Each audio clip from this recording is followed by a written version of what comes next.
ඊයේ දිනය සහ පහුගිය පැය 24 ශ්‍රී ලංකා පුරා ලැබුණු වර්ෂාපතනයන් සැලකීමේදී ඉතා විශාල වර්ෂාපතනයක් බොහෝ ස්ථානවල ලැබිලා තියෙනවා. විශේෂයෙන්ම මිලිමීටර් 200 250 සහ 230 වැනි ප්‍රමාණයන් පැය 24ට ලැබීම විශාල ප්‍රමාණයක් අපිට දක්නට ලැබෙනවා. එය විශේෂයෙන්ම බදුල්ල, මොණරාගල, ඒ වගේම අම්පාර, මඩකලපුව වැනි දිස්ත්‍රික්ක වල ඉහළ ද්‍රෝණී වල තමයි මේ තත්ත්වය බොහෝ දුරට දකින්න තියෙන්නේ.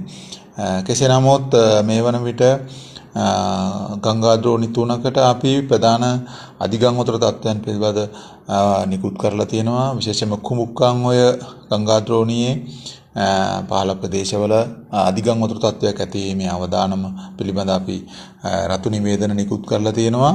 එහිදී විශේෂයෙන්ම නක්කල, කුඹුක්කන, මාදුකැටිය යන ග්‍රාම නිලධාරී කොට්ටාස, මොණරාගල ප්‍රාදේශීය ලේකම් කොට්ටාසේ සහ ඔක්කම්පිටිය සහ ගාමිණීපුර යන ප්‍රදේශ බොහෝ දුරට අධිගංගතර තත්ත්වයක් දක්වා වර්ධනය වීමේ හැකියාව පිළිබඳ අපි දැනුවත් කරලා තියෙනවා.